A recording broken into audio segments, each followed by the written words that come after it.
अस्सलाम वालेकुम। Programme pin point सां गॾु मां आहियां जो मेज़बान इशफाक अहमद। नाज़रीन, अॼु जे प्रोग्राम में पाण करंट पॉलिटिकल सिचुएशन ते ॻाल्हाईंदासीं। पंजाब असेंबली ऐं ख़ैबर पख्तूनख्वा जूं असेंबलियूं जेके आहिनि उहे टुटी चुकियूं आहिनि ऐं उनखां पोइ पाकिस्तान तहरीक इंसाफ़ इहो फ़ैसिलो कयो त हू क़ौमी असेंबली में वापसि वेंदा। उन्हनि जेके इस्तीफ़ा ॾिना हुया उहे वापसि वठी असेंबली वेंदा ऐं जेको निगरान सेटअप वफ़ाक़ी हुकूमत जो ठहंदो उन में वञी पार्टिसिपेट कंदा। उन्हनि जा इहा ख़दशा हुया त ईअं न थिए त राजा रियाज़ शहबाज शरीफ़ सां गॾिजी को निगरान वज़ीर आज़म अहिड़ो जेको आहे सिलेक्ट कनि जेको पाकिस्तान तहरीक इंसाफ़ जे लाइ मुनासिब न हुजे। इन करे पाकिस्तान तहरीक इंसाफ़ जीअं ई फ़ैसिलो कयो त हू क़ौमी असेंबली में वापसि वेंदा। पाकिस्तान तहरीक इंसाफ़ जा गुज़िरियल 8 महीननि खां जेके इस्तीफ़ा स्पीकर क़ौमी असेंबली वटि पियल हुया, अचानक राजा परवेज़ अशरफ खे यादि आयो त उहे इस्तीफ़ा मूंखे मंज़ूर बि करणा आहिनि। पहिरें फेज़ में 35 इस्तीफ़ा जेके आहिनि राजा परवेज़ अशरफ पारां उन्हनि खे मंज़ूर कयो वियो ऐं अॼु वरी 35 जेके ॿिया आहिनि इस्तीफ़ा उन्हनि खे मंज़ूर कयो वियो आहे। मजमूई तौर ते 9 इस्तीफ़ा शुरू में जेके मंज़ूर थिया हुया उन्हनि खे मिलाए करे 79 जेके MNA आहिनि पाकिस्तान तहरीक इंसाफ़ जा उन्हनि जूं इस्तीफ़ाऊं मंज़ूर थी वियूं आहिनि। इन खां पोइ हिन वक़्तु जेका सिचुएशन आहे उहा पाकिस्तान में हिन खां पहिरियां अहिड़ी पॉलिटिकल सिचुएशन असांखे कॾहिं बि नज़र न आई आहे। पंजाब ऐं ख़ैबर पख्तूनख्वा जूं असेंबलियूं जेकॾहिं वक़्त खां पहिरियां इलेक्ट थी थियूं वञनि त उनजा असरात जेका क़ौमी असेंबली जो इंतख़ाब हूंदो, जेका इलेक्शन हूंदी, उन ते डायरेक्ट पवंदा। छाकाणि त जेका हुकूमत जेका पार्टी पंजाब में हुकूमत ठाहींदी उन जो असर हूंदो त क़ौमी असेंबली में हुकूमत उहा ठाहिण में कामयाब थी वेंदा। इन जे करे सभिनी जी कोशिश इहा आहे त 90 ॾींहंनि अंदरि ख़ैबर पख्तूनख्वा ऐं पंजाब जूं जेके चूंडूं आहिनि उहे न थियनि ऐं सभई चूंडूं अक्टूबर में गॾाए करे कयूं वञनि। उनजे लाइ वफ़ाक़ी हुकूमत जेका रीज़निंग पई ॾिए, जेका लॉजिक पई पेश करे, उहा इहा आहे त मुआशी सूरत हाल एतिरी बहितर न आहे जो पंजाब जूं इलेक्शन जेके आहिनि ख़ैबर पख्तूनख्वा जी इलेक्शन अलॻि कराई वञे ऐं क़ौमी असेंबली जी जेका इलेक्शन आहे सिंध ऐं बलोचिस्तान सूबे सां गॾु अलॻि कराई वञे। त इन जे करे कोशिश नून लीग जी ऐं PDM जी पूरी इहा आहे हिन वक़्त ताईं त जेके इलेक्शन आहिनि उहे पूरे मुल्क में हिकु ई वक़्तु थियनि। छा हिकु ई वक़्तु इलेक्शन थींदा? छा पंजाब ऐं ख़ैबर पख्तूनख्वा जा अॻु में इलेक्शन थिया त इन्हनि जा नतीजा छा हूंदा ऐं उन्हनि नतीजनि जा असर जेके आहिनि क़ौमी असेंबली जी इलेक्शन ते कहिड़ा थी सघनि था? पाण इन प्रोग्राम में इन सवालनि जो जवाबु वठण जी कोशिशि कंदासीं। पैनल में मूंसां गॾु इस्लामाबाद मां मौजूद आहिनि सीनियर सहाफ़ी तजिया निगार सिद्दीक साजिद साहब। बहुत शुक्रिया प्रोग्राम में ज्वाइन करने के लिए।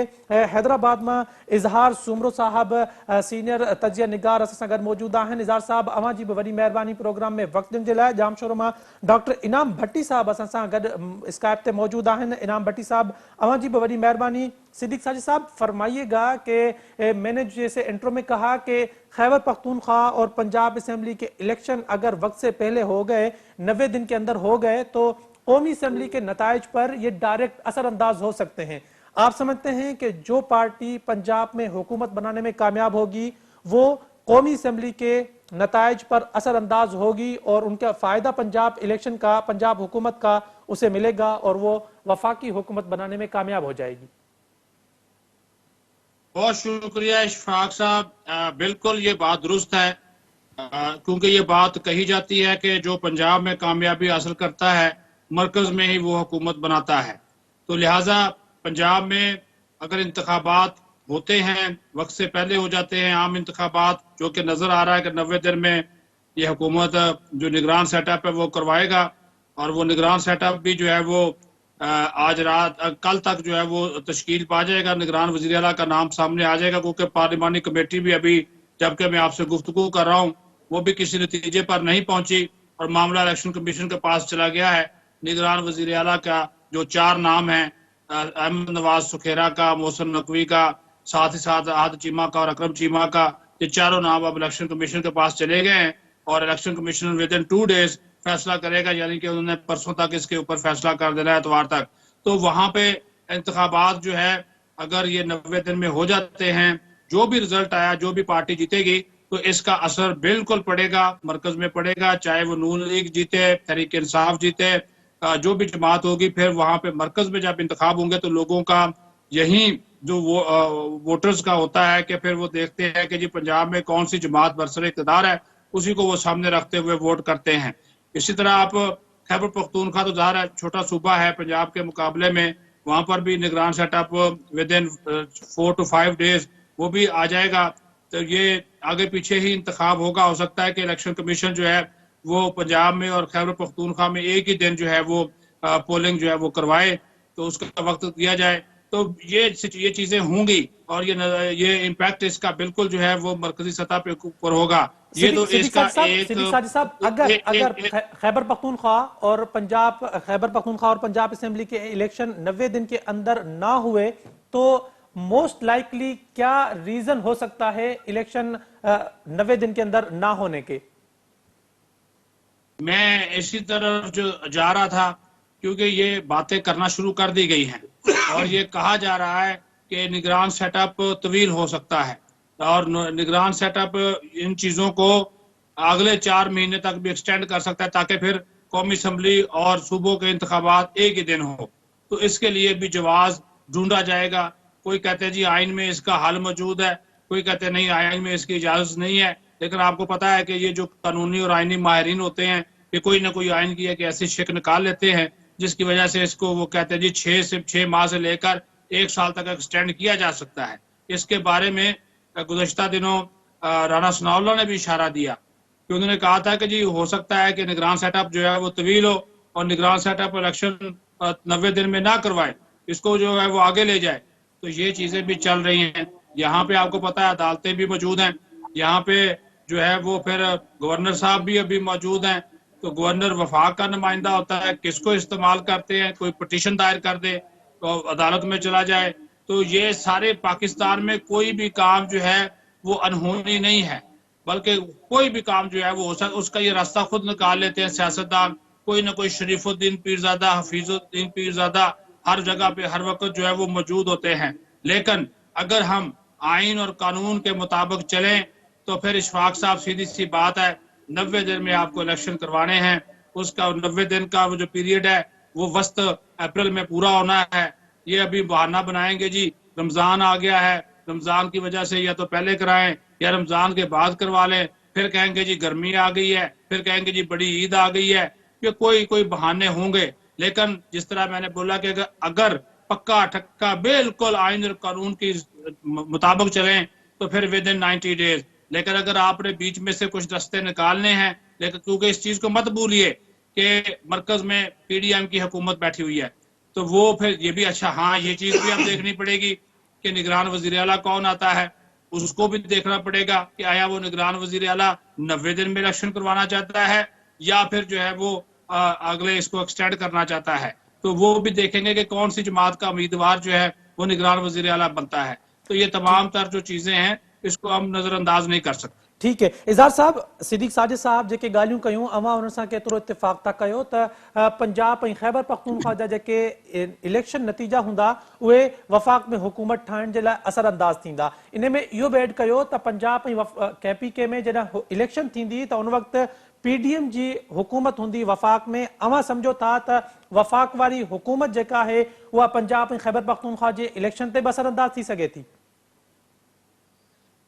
ॾिसो सिद्दीक साहब काफ़ी इंफॉर्मेटिव ॻाल्हियूं कयूं आहिनि, उन्हनि खे दोहराइण बदिरां इन्हनि खे कंटिन्यू कंदे तव्हांखे ॿ टे कंक्रीट ॻाल्हियूं ॿुधायां थो हिन सॼे सिनेरियो में। नंबर 1, जेकॾहिं पाण काउंट कयूं था 20 जनवरी आहे त 3 महीना वञी जेकॾहिं सुभाणे बि इलेक्शन कमीशन पंजाब जी इंटरिम गवर्नमेंट या निगरान हुकूमत जो ऐलान करे थी 21 तारीख़ ते, त 3 महीननि जो मतिलबु थींदो वञी जेका आहे 21 अप्रैल, जेका 22 अप्रैल ते ईद आहे। त पहिरियों जेको इलेक्शन जो पोस्टपोन थियण जो ग्राउंड आहे उहो आहे ईद उल फितर। ईद उल फितर खां पोइ वरी मई महीने में गर्मियूं शुरू थी वेंदियूं, जून में बि गर्मियूं हूंदियूं ऐं जुलाई में वरी मॉनसून हूंदो जेको शायदि अगस्त ताईं हले। सो हाणे माना गए वठो महीना। साहब 2013 में भी त असां 11 मई ते इलेक्शन कराए चुका आहियूं, उन टाइम में भी ठीक ठाक गर्मी हुई। हिन दफ़े इलेक्शन कराईंदासीं त कहिड़ी वॾी क़यामत अची वेंदी। ॾिसो जॾहिं कराइण ते अचिजे त पोइ रमज़ान में बि हिकिड़ो दफ़ो इलेक्शन थिया आहिनि, इहो मसइलो न आहे। ॻाल्हि इहा आहे त जे न कराइण ते अचिजे त पोइ त ग्राउंड आहे न। ऐं साईं ज़बरदस्त ॻाल्हि कई सिद्दीक साहब त शरीफ़ुद्दीन पीरज़ादा हर दौर जा ज़िंदा वेठा आहिनि, ठीकु आहे न। ॿियो न त अॼुकल्ह MQM वारो जेको अॻूणो कानून वारो वज़ीर आहे वो कराची में फारिग वेठो आहे हींअर, पार्टी में भी कोने को, उन्हीं के लगाए फरोग नसीम साहब। फरोग नसीम साहब वो फारिग है ना, अभी तो पार्टी में भी नहीं है इतने एक्टिव, तो उनको लगा दे इस काम से, कानून बना के वो दे देंगे उनको ना। पॉइंट इज कि इनके ये जगह गाल सिद्दीक साहब करे पियो या मां करिया पियो, इहा को असांजो हाइपोथेसिस न आहे, इहो डिसीशन आहे। इलेक्शंस सेप्टेंबर में थींदियूं, पंजाब ऐं KPK जूं बि। ऐं ही जेको अंग्रेज़ी में हिकिड़ो लफ़्ज़ हूंदो आहे क्वागमायर, ख़ान साहब खे हिननि उन में क्वागमायर में या धुबण में फासाए छॾियो आहे, जंहिंजो अंदाज़ो हुनखे थोड़नि ॾींहंनि में थी वेंदो। जॾहिं निगरान सेटअप ठहंदो न त पोइ शयूं इहे थींदियूं जो 47 मुख़्तलिफ़ थी, अनदर बॉल गेम हूंदी न। तव्हां ॾिसो न कॾहिं कॾहिं तव्हां क्रिकेट में ॾिसंदा हो त हिकिड़ी इनिंग में टेस्ट मैच जे हिकिड़ी टीम वॾो स्कोर करे वेंदी आहे, पर ॿी इनिंग में ख़बर पवंदी आहे त 100 ते ऑल आउट थी वेंदी आहे, ईअं बि थींदो आहे। सो ही निगरान सेटअप जेको ईंदो, हाणे हिन में वरी अचूं त निगरान सेटअप न PTI जो हूंदो, न ई वरी उन जा जेके नामज़द माण्हुनि में उन्हनि में जा हूंदो। निगरान उहो हूंदो जेको नवाज़ लीग या PDM जी हुकूमत जी मर्ज़ी जो, इलेक्शन कमीशन उनजो नालो ॾींदी, छाकाणि त अंडरस्टैंडिंग उनजी उन्हनि सां आहे, PDM सां। अच्छा, उन खां पोइ निगरान जेका हुकूमत आहे, तव्हां छा था सम्झो? निगरान हुकूमत बाक़ी रहियल महीननि जी बजट ख़र्च कंदी, निगरान हुकूमत बाक़ी रहियल महीननि जी बजट खां पोइ नई बजट ठाहींदी। तव्हां अंदाज़ो करियो पिया, हीअं मार्च खां नई बजट जी तयारी शुरू थी वेंदी। उन में बजट में एलोकेशन किथे किथे वञी बीहंदियूं। तव्हांखे यादि हूंदो पर चौधरी परवेज़ इलाही इहा ई ॻाल्हि पे कई ऐं सेंसिबल ॻाल्हि पे कई। असां परवेज़ इलाही जी सियासत सां मुतफ़िक़ न आहियूं, पर हुन हिकिड़ी रियलिस्टिक ऐं प्रैक्टिकल ॻाल्हि पे कई त बजट खपाइण ॾियो असांखे मार्च अप्रैल ताईं, पोइ भले इलेक्शन करायो। सो हाणे उहो बजट बि वेंदो PDM वटि। अच्छा, वरी अॼु तव्हां खपा दिया, जाने से पहले खपा दिया उसने। नहीं सर, भले कितना भी खपा लें, लेकिन नया बजट जो है उसकी तैयारी भी तो शुरू होगी ना मार्च से। तो उनजी जेका एलोकेशन थी, उनजी एलोकेशन मर्ज़ीअ जे ज़िलनि में थींदी। अच्छा, उन खां पोइ तव्हां ॾिसंदो त ही जेको PDM जो पेट्रोलियम वज़ीर आहे, उन चयो आहे त मार्च में असां रूस खां तेल ऐं पेट्रोल ऐं गैस वेस वठूं पिया, माना ही वरी प्राइसिस बि घटाईंदा। ऐं जॾहिं पेट्रोल जूं प्राइसिस घटाईंदा त अल्टीमेटली रिलीफ मिलण शुरू थींदो। चौथी ॻाल्हि, इंटरनेशनल सर्वेज आहिनि त ही जेका दुनिया में कसाद बाज़ारी आहे, रुगो पाकिस्तान में कोन्हे, ही जेका इकोनॉमिक स्ट्रेस आहे, इहा जुलाई खां पोइ घटि थियणु शुरू थींदी। अमेरिका बि हुन में कुझु तयारी में आहे, हुन जूं पंहिंजी इंटरनल इकोनॉमिक पॉलिसीज़ जे हवाले सां। दुनिया सॼी में हुनजो इम्पैक्ट घटि थियणु शुरू थींदो। जुलाई खां पोइ आलमी सतह ते जेको मईशत जो ही जेको दबाव आहे, उहो घटिजणु शुरू थींदो। इन विच में ही IMF सां बि मामला करे वठंदा। तव्हां सम्झो त उन खां पोइ ऐं ॿाहिरां जेके कमिटमेंट्स आहिनि UAE जूं, सऊदी अरब जूं, इहे सॼियूं कमिटमेंट बि पूरियूं थींदियूं। IMF जी बि हिकिड़ी किस्त अची वेंदी।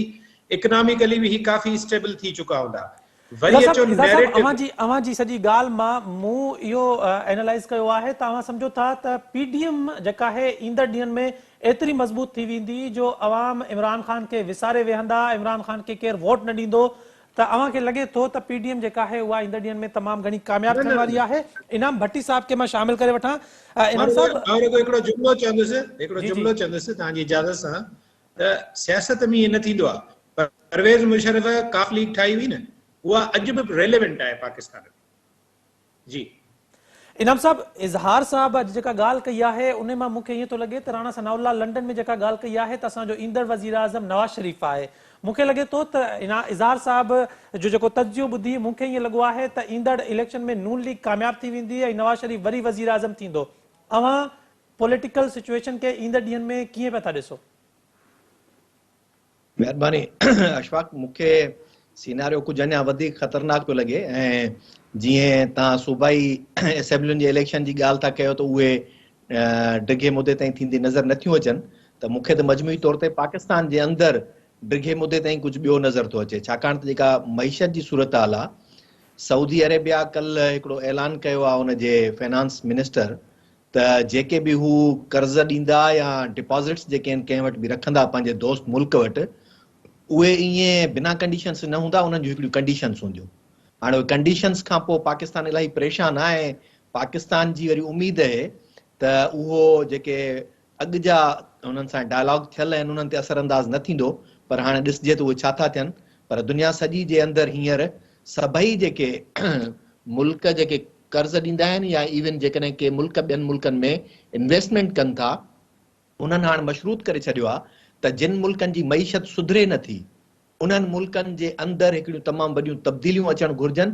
उन्हनि तब्दीलियुनि खां पोइ उन्हनि खे इमदाद बि ॾियणु घुरिजे, उन खां पोइ उन्हनि खे जेको आहे सो लोन्स बि ॾियणु खपनि, ऐं उन खां पोइ उते इन्वेस्टमेंट बि करणु खपे, न त हींअर सभिनी खे पंहिंजे उन सरमाए जे ॿुॾण जो ख़तरो थी थो पए।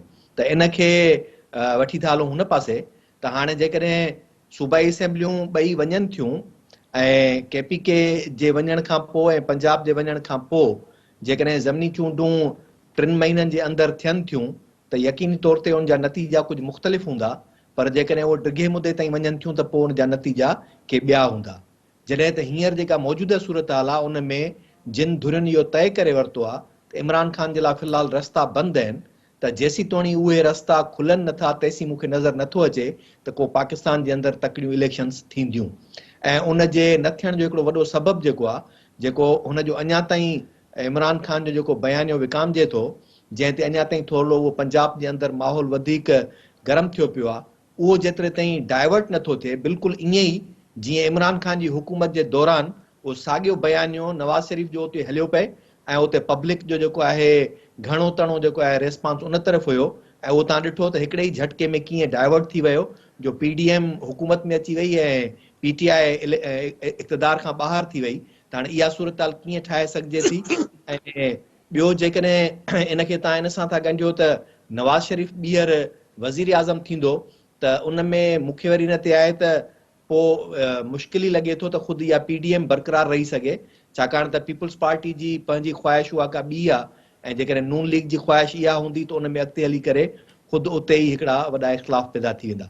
पर हींअर जेका मौजूदा सूरत हाल आहे उहा इहा आहे त वफ़ाक़ी असेंबली क़ौमी असेंबली जे अंदरि जेके PTI जे मेंबरनि जूं जल्दबाज़ी में उन्हनि जूं इस्तीफ़ाऊं क़बूल कयूं पियूं वञनि, उन जो हिकिड़ो वॾो सबबु आहे त मतां सदर वज़ीर आज़म खे एतमाद जे वोट जे वठण जे लाइ बि चई छॾे, या उन खां पोइ PTI वापसि जेकॾहिं ऐवान में वञे थी त उन खां पोइ जेकॾहिं असेंबलियूं वञनि थियूं त उते उन्हनि जी शिराकतदारी उबूरी हुकूमत में जेका आहे सा उन्हनि जो वॉइस पैदा थिए। त हाणे उन्हनि खां मौजूदा PDM जेको आहे जान छॾाइण लाइ उहो पंहिंजो स्टेप त खयों आहे, पर सूरत हाल कहिड़ी थींदी उहो तॾहिं तइ थी सघंदो जॾहिं वरी इन्हनि खे कोर्ट जे तरफ़ जेकॾहिं गेहलियो वियो त कोर्टूं कहिड़ा फ़ैसिला थियूं ॾियनि उन ते ई डिपेंड करे थो। ठीकु त आहे इहा सिद्दीक़ बिल्कुलु ॻाल्हि जी दुरुस्त जी आहे सिद्दीक़ साहब जी, त पाकिस्तान पॉलिटिकल लेबॉरेटरी आहे ऐं तजुर्बा थींदा रहंदा आहिनि, कहिड़ो तजुर्बो कहिड़े वक़्तु थींदो उहा शइ ओचितो ख़बर पवंदी। पर सख़्तु जेका ॻाल्हि आहे उहा इहा आहे त पाकिस्तान जे मौजूदा सेटअप में हार्ड डिसीशंस जेके बि आहिनि उहे ही हुकुमरान न खणी सघंदा। उन हार्ड डिसीशंस जे लाइ का अहिड़ी टीम खपे जेका मजमूई तौर ते सरकारी इख़राजात खां वठी करे उहे इदारा जेके मुल्क जे अंदरि मईशत ते वॾो बार बणिजी विया आहिनि उन्हनि जे लाइ बि को उहे डिसीशंस वठी सघनि जेके ही न वठी सघंदा, जंहिंमें मिसाल PTI आहे, PIA आहे, रेलवे आहे या स्टील मिल आहे या अहिड़ा ॿिया जेके बि खाता आहिनि उन्हनि जे लाइ डिसीशन वठणु हिननि जे वस में कोन्हे। जी ठीक है सिद्दीक साजी साहब, KPK और पंजाब की अगर बात करें तो वहां पे नून लीग और PTI का मुकाबला है। पाकिस्तान पीपल्स पार्टी कहीं हमें साउथ में नजर आएगी और खैबर पख्तूनख्वा के कुछ हलकों में नजर आएगी, लेकिन अगर हम सूरत हाल को देखें तो आप क्या समझते हैं कि पाकिस्तान तहरीक इंसाफ और नून लीग में से विन विन पोजीशन पे कौन है और कौन डिफेंसिव पोजीशन पे चला गया है? आप क्या समझते हैं कि अगर 90 दिन के अंदर इंतखाबात होते हैं तो पंजाब में हुकूमत बनाने में कौन कामयाब हो सकता है? देखिए, अगर हम पंजाब की बात करें तो वहां पर तो तहरीक इंसाफ और नून लीग का 1-on-1 मुकाबला होगा। थोड़ा सा हिस्सा जनूबी पंजाब का छोड़ के, जनूबी पंजाब के जो जिला है खासतौर पर जो कि मुल्तान है, बहावलपुर है, रहीम यार खान है, वहां पर पीपल्स पार्टी जो है वो टफ टाइम दे सकती। वो डिपेंड ये भी करता है कि वो उम्मीदवार कौन से मैदान में उतारती। बाकी तो मुकाबला वो असल मुकाबला जो नून लीग का और PTI का होगा। पॉपुलर वोट देखें या पॉपुलैरिटी देखें तो वो तो इस वक्त पंजाब में भी वो PTI की है, इसमें कोई शक नहीं है। लेकिन उस दिन जब वोटर निकलेगा या वोट डाले जाएंगे, वो अप्रैल में हो या फिर जो भाईजान बात कर रहे थे सितंबर अक्टूबर में हो, तो उससे पहले कुछ चीजों को वाकई ये बात ठीक है कि रिलीफ देने की तो इजहार साहब बात कर रहे थे, कोशिश हुकूमत करेगी कि मार्च अप्रैल तक रिलीफ दिया जाए। ये इस पे काम हो रहा है। और कल नवाज शरीफ ने जो मीटिंग चेयर की है लंदन में, उन्होंने खास तौर पर यह कहा है, उसने कहा कि डार साहब आप भी 3-4 माह अब आपको हो गए हैं, तो आप खुदा के लिए ये सबज बाग दिखाने की बजाय कोई प्रैक्टिकल स्टेप लेकर हमें दिखाएं कि हम आवाम को क्या दे सकते हैं। इसके ऊपर काम जारी है और उसके लिए हमें करना ये है कि अभी ये जो गैस और बिजली की कीमतें हैं वो IMF का प्रोग्राम बहाल करने के लिए उसको बढ़ाना होगा। वो अब उसका प्रोसीजर तय हो रहा है कि वो अमीर तबके के लिए कितनी बढ़ेंगी या आम आदमी के लिए बढ़ानी या नहीं बढ़ानी, उसके ऊपर काम हो रहा है। तो अगर वो रिलीफ देने में या कोई पैकेज बड़ा आवाम को देने में कामयाब हो जाते हैं मार्च अप्रैल तक, तो फिर तो ये नून लीग पंजाब में से निकल सकती है। अदरवाइज एक टफ मुकाबला जो है मौजूदा अगर सिचुएशन को देखें तो वो PTI और नून लीग में बहुत ज्यादा इसके ऊपर वो असरअंदाज वो होगा। आज दूसरी अगर आप बात कर ले खैबर पख्तूनख्वा की, खैबर पख्तूनख्वा में आप पीपल्स पार्टी को इतना हल्का ना लें। खैबर पख्तूनख्वा में असल जो चीज मुकाबला होगा वो होगा JUI फे का और तहरीक इंसाफ का। वहां पे JUI फे को सपोर्ट करेगी नून लीग भी और पीपल्स पार्टी की, ये आपस में एडजस्टमेंट करेंगे और उसका फायदा जो है वो इन तीनों PDM की जमातों को हो जाएगा। क्योंकि मौलाना फजल, एक तो सबसे बड़ी बात है वहां पे गवर्नर इनका बैठा हुआ है, मौलाना फजल रहमान का वो समधी है, वो वहां पे वो बैठा हुआ है। फिर वहां पे पेशावर का जो इस वक्त मेयर है, जो इलेक्शन बलदियाती जीते हैं, वो JUI फे ने जीते हैं, खैबर पख्तूनख्वा में मेजॉरिटी उनकी है। तो वहां पे फिर कबायली इलाका जात वो लोग नाराज हुए, सारा वो सिलसिला एक जो है वो भी उनका झुकाव भी उस तरफ है। पीपल्स पार्टी की वहां पे और नून लीग की मखसूस इलाकों में जो वहां पे सपोर्ट मौजूद है, वो सपोर्ट जाएगी JUI फे को, वो कुछ ना कुछ एडजस्टमेंट करके, लेकिन वहां पे असल टफ मुकाबला जो टफ टाइम देगी वो JUI फे देगी। और इन दिनों मौलाना फजल रहमान जिस अंदाज से हर जिले में जा रहे हैं, तो वो जाके मैसेज कर रहे हैं, जो लोगों से मिल रहे हैं, जलसे भी कर रहे हैं, सेमिनार भी कर रहे हैं, तो उससे अंदाजा हो रहा है कि वहां पे ये टफ टाइम खैबर पख्तूनख्वा में बिल्कुल सही कह रहे हैं कि खैबर पख्तूनख्वा में JUI टफ टाइम दे सकती है पाकिस्तान तहरीक इंसाफ को। सिद्दीक साहब थोड़ा सा पंजाब के हवाले से ये फरमाइएगा कि आपने तहरीक इंसाफ, पीपल्स पार्टी, नून लीग की बात कर लिया, आपने काफ लीग को आप कहां देखते हैं? वो इलेक्शन में, पंजाब के इलेक्शन में क्या किरदार अदा कर सकते हैं? काफ लीग वाली बात इसहार साहब ने बिल्कुल ठीक की है जी। वो काफ लीग अब रही नहीं ना। काफ लीग और मुस्लिम लीग फंक्शनल, अब तो MKM भी, ये तो एस्टेब्लिशमेंट की जमातें हैं। जिस तरफ इनको कहा जाएगा ये उस तरफ चले जाएंगे। अब परवेज लाई साहब ने अपना नुकसान कर लिया, इमरान खान के वो साथ चले गए, एस्टेब्लिशमेंट को नाराज कर लिया। अब वो जो अगर वो जीतेंगे तो वो मरहूने मिन्नत होंगे इमरान खान के, और उन्होंने तो इतनी डिमांड कर रखी है कि आप तसव्वुर नहीं कर सकते। तो उन्होंने कहा जी पूरा गुजरात डिवीजन आप हमें दे दें, हमें आधा गुजरात वाला डिवीजन दे दें, हमें जो है वो आधा जो पिंडी का डिवीजन है, ये तलागंग मियां वाली वगैरह वाला इलाका, वो भी उन्होंने मांगा हुआ है। इतनी सीटें उनको कोई नहीं देगा। और फिर दूसरी बात, हकीकत पसंदाना बात ये है कि परवेज लाई की तहरीक इंसाफ के अंदर इतनी जो है वो एक्सेप्टेबिलिटी नहीं है, कबूलियत नहीं है।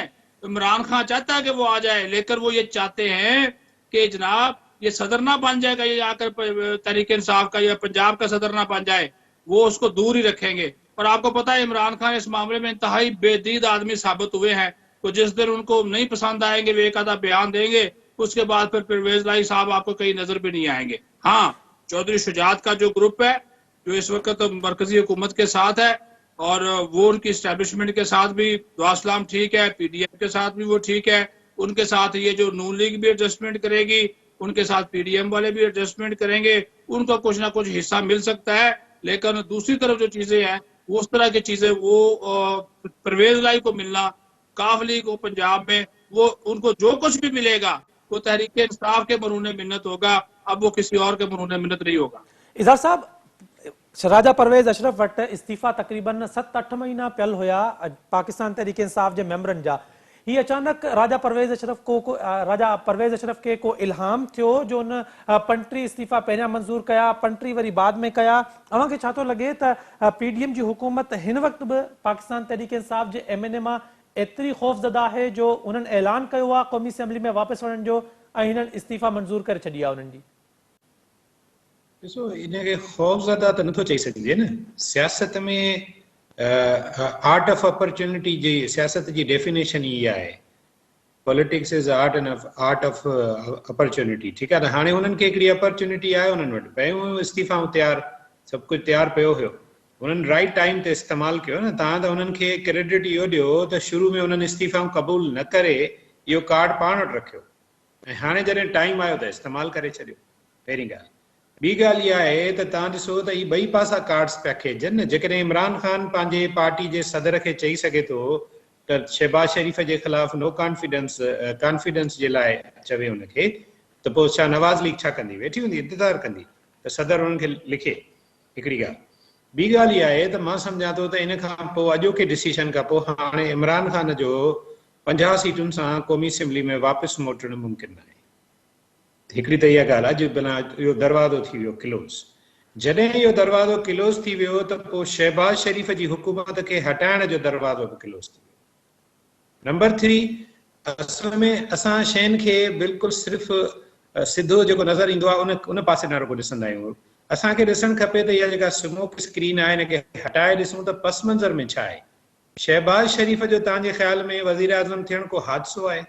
इन जे पुठियां का रिथाबंदी न आहे, इन जे पुठियां का कमिटमेंट्स न आहिनि ऐं उहे कमिटमेंट्स कंहिं हिकिड़े पासे जूं न आहिनि, सियासतदाननि जूं बि आहिनि ऐं मुल्क जे एस्टेब्लिशमेंट जूं बि आहिनि। ऐं ॿिन्ही जो हिकिड़ो कॉमन एजेंडा हो। एजेंडा इहो हो त इमरान ख़ान जी हुकूमत 3.5 सालनि में जेको मुल्क जे मईशत जो बेड़ो ॿोड़ियो उन मज़ा मुल्क खे ॿाहिरि कढणो आहे। बुनियादी नुक़्तो इहो हो। तव्हां ॾिठो त 6 महीननि अंदरि मिफ्ताह इस्माइल खे छो हटायूं? छो त मिफ्ताह इस्माइल ॻाल्हियूं पिए कयूं, प्रैक्टिकली कयो कुझु कोन थिए। ऐं हाणे इहो तव्हां ॾिसिजो जे ईंदड़ 3 महीननि में इसाक डार बि कुझु नथो करे त हुनखे बि हटाए छॾींदा। ऐं इहो हटाइण जो फ़ैसिलो रुॻो नवाज़ शरीफ़ जो न आहे, इहो गॾियल फ़ैसिलो आहे। जेको परफॉर्म न कंदो, छो त टारगेट आहे हिकिड़ो, उहो आहे मुल्क जी मईशत जी बहितरी। हाणे इन में हिकिड़ी वॾी रुकावट इमरान ख़ान आहे, उहो हुयो हुनजे पंहिंजे सियासी बयाननि सां। पर हाणे दिलचस्प सूरताल पैदा थी वई आहे। हाणे इमरान ख़ान घटि में घटि वफ़ाक़ी सतह ते इरिलेवेंट थी वियो आहे। हाणे इमरान ख़ान वञी रहियो आहे ॿिनि सूबनि जे हुकूमतुनि ते। ऐं मां तव्हांखे ॿुधायां परवेज़ इलाही सां छा थींदो, हिकिड़े जुमिले में चवंदा आहिनि सॼे जे पुठियां वियो अधु बि विञाए, इहो थींदो परवेज़ इलाही सां। ऐं जेको सिद्दीक़ साहिब बि ॻाल्हि कई, चौधरी शुजात पंहिंजे केक जो जेतिरो पीस हुनजो हक़ आहे उहो वठंदो, हुनखे मिलंदो। काफ लीग हाणे चौधरी शुजात जी थी वई, परवेज़ इलाही जेको आहे न घर का न घाट का, उहा सिचुएशन आहे हुनजी। ऐं इमरान ख़ान बिल्कुलु हुन सही चयो आहे, इमरान ख़ान हुन सां अहिड़ो कमु कंदो, अहिड़ो धोखो कंदो जेको तारीख़ में जहांगीर तरीन खां बि शायदि वधीक बदतर हुजे। हिकिड़ी 2 सीट हथ में ॾींदुसि, पोइ हुन वटि चॉइस इहा हूंदी त हिकिड़ी पुट जी सीट वठे, हिकिड़ी पंहिंजी सीट वठे, अला अला ख़ैस आहे। हाणे अचूं था ॿियो अहम नुक़्तो, हीउ जेको सॼो बंदोबस्तु आहे, हिकिड़ो मिनट रुॻो ॾिजो, हीउ सॼो बंदोबस्तु जेको आहे इहो बेसिकली किथे ईअं त न आहे त इमरान ख़ान जो जेको पॉलिटिकल बेस सूबनि में हो उहो KPK में हो, किथे उहो बेस बि न विञाए वेही रहे इमरान ख़ान। हीअ जेका ख़्वाहिश थो करे पंजाब जी, पंजाब में त वॾो जहिड़ो आहे सियासत जो, ऐं एॾो आसान न आहे। 2018 में प्रोजेक्ट इमरान ख़ान हुजण जे बावजूदि, हेॾी वॾी सपोर्ट हुजण जे बावजूदि इमरान ख़ान न खटे सघियो। हाणे जॾहिं वफ़ाक़ में बि PDM जी हुकूमत, जेका तव्हां सवेल ॻाल्हि कई त आउं सम्झां थो त इमरान ख़ान ज़ीरो थींदो, इमरान ख़ान हरगिज़ ज़ीरो न थींदो। पर इमरान ख़ान घटि में घटि हाणे इहा तयारी करे त वफ़ाक़ ऐं सूबनि में मुख़ालिफ़ दुर में कीअं वेहबो ऐं मुख़ालिफ़ दुर जी सियासत कीअं कबी। जी इनाम भट्टी साहब आख़िर में मूंखे इहो ॿुधाइजो, जीअं इज़हार साहब ॻाल्हि पियो करे त इमरान ख़ान जेको आहे उनखे ईअं नथो थी सघे त उनखे का सीट ई न मिले, ज़ाहिर आहे सीट हू खणंदो। अव्हांखे लॻे थो त ईंदड़ इलेक्शन पंजाब में जेका थियण वारी आहे, पंजाब जी हुकूमत जेका आहे उहा नून लीग ऐं पाकिस्तान तहरीक इंसाफ मां कंहिंजी हूंदी? ऐं अव्हां सम्झो था, इहो बि सम्झो था त जेकॾहिं इमरान ख़ान उते नाकाम थियो त इमरान ख़ान वधीक एग्रेसिव थी अॻिते ईंदो, या अव्हां सम्झो था त हू अपोज़िशन में ख़ामोशी सां वेही 5 साल अपोज़िशन कंदो? अशफाक, मुंहिंजे ख़्याल में जेका मौजूदा सूरताल आहे उन में इमरान ख़ान फ़िलहाल त मुकमिल तरह ते उनजा रस्ता बंदि आहिनि, छाकाणि त हुनजो जेको मौक़ुफ़ आहे हू जंहिं तरीक़े सां जेका ॻाल्हि रखे थो, जेतिरो हू अनप्रिडिक्टेबल थींदो थो वञे, जेतिरो हू शयूं जेके डिस्क्लोज़ न करणु खपनि उहे जेतिरियूं डिस्क्लोज़ करे थो, हू जेके उहे शयूं जेके इक़्तिदार जे दौरान हिकिड़ो उनजो स्टेट्समैनशिप जेका हूंदी आहे उन में उहो कीअं रखजनि कीअं कजनि, उहे जेकॾहिं तव्हां ईअं पब्लिक करणु शुरू कंदव त ज़ाहिर ॻाल्हि आहे स्टेट जेका आहे रुॻो इन वोटनि ते ऐं असेंबली जे सीटुनि ते न हलंदी आहे, पर स्टेट खे हलाईंदड़ जेके सभु इदारा हूंदा आहिनि उहे सभु इन ते सोचींदा आहिनि त इन माण्हूअ जे अंदरि पॉलिटिकल स्टेट्समैनशिप केतिरी आहे, ऐं जॾहिं उहा नज़र न अचे त पोइ उन जे लाइ रस्ता बंदि कंदा वेंदा आहिनि। त हींअर मूंखे सूरत हाल इहा थी नज़र अचे त इमरान ख़ान जे लाइ फ़िलहालु त रस्ता उहे बंदि आहिनि, ऐं जेतिरी तणी उहे वञी खुलनि उहो तॾहिं थी सघे थो जॾहिं या हुन में पाण में तब्दीली अचे या हुननि जी जमायत जे अंदरि उन जे मिज़ाज में तब्दीली अचे।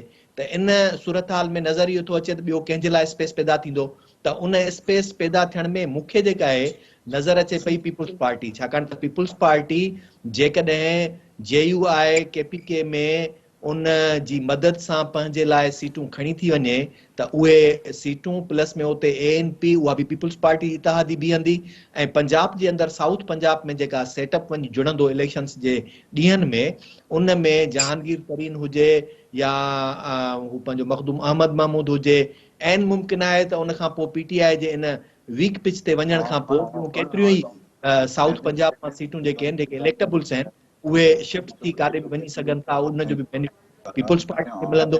ऐं जेका इंटरनेशनल सिनारियो में उन में बि जेका फेवरेबल पोजीशन नज़र थी अचे उहा शायदि नून लीग खां वधीक PP जे लाइ हुजे, ऐं उन जे लाइ पीपुल्स पार्टी जेको मूव करे थी पई त उन में उन जे लाइ इहे शयूं थी सघनि थियूं। उन जे करे मूंखे ईअं थो नज़र अचे त पंजाब में अच्छा ॿी पंजाब जी सूरत हाल वरी मूंखे जेका जेतिरे ताईं नज़र पियो अचे त ऐन मुमकिन आहे मुनिस लाइ केॾी महिल बि PTI में शमूलियत अख़्तियार करे, छाकाणि हुननि जे लाइ ॿियो रस्तो कोन थो बचे सिवाइ इन जे जो हू जेकॾहिं काफ लीग ते रखंदा त काफ लीग त हींअर चौधरी शुजात वटि हूंदी, ऐं जेकॾहिं चौधरी शुजात वटि काफ लीग हूंदी त पोइ परवेज़ इलाही वटि छा हूंदो, ऐं परवेज़ इलाही मथां काफ लीग में वापसि अचे ऐं मोनिस PTI में हली वञे, ईअं बि त थी सघे थो। न ईअं नज़र नथो अचे। पहले मोनस को बैरून मुल्क से वापस तो लेकर आओ भाई। हाँ तो वो भी किस तरह मैनेज होगा वो हो जाएगा। तो मुझे ये लगता है या तो मुनिस जो है इनके साथ ही PTI में जाएगा, क्योंकि उनके लिए और कोई रास्ता बचता नहीं है। इनाम भट्टी साहब अवंखे इहो तो लगे तो मोनस इलाही जो है पाकिस्तान तहरीक इंसाफ ज्वाइन करे वठंदो। सिद्दीक साजिद साहब बहुत शुक्रिया आपका, इज़हार सुमरो। इनाम भट्टी साहब अवां बिनी जी भी वडी मेहरबानी प्रोग्राम में वक्त ॾियण जे लाइ। नज़ीर करंट पॉलिटिकल सिचुएशन अहिड़ी थी वई आहे त जिते ख़ैबर पख्तूनख्वा ऐं पंजाब असेंबलियूं जेके आहिनि उहे टुटी चुकियूं आहिनि ऐं उन्हनि जो 90 ॾींहंनि अंदरि इलेक्शन थियणी आहे, जॾहिं त वफ़ाक़ी हुकूमत जेका आहे उहा चाहे थी त अक्टूबर ते इलेक्शन जॾहिं थींदियूं त अक्टूबर में थींदियूं ऐं असेंबली पंहिंजी मुदत जेका आहे उहा पूरी कंदी। ॾिसणो आहे त छा 90 ॾींहंनि जे अंदरि पंजाब ऐं ख़ैबर पख्तूनख्वा जी असेंबलियुनि में चूंड थिए थी। जेकॾहिं चूंड थिए थी त केरु कामयाबु थींदो, जेकॾहिं जेको बि कामयाबु थियो त उहो वफ़ाक़ी हुकूमत ठाहिण में पंजाब हुकूमत जो केतिरो हथु थी सघे थो। अॼु जे प्रोग्राम में एतिरो ई। पंहिंजे मेज़बान इशफाक अहमद खे ॾींदा इजाज़त। अल्लाह हाफ़िज़।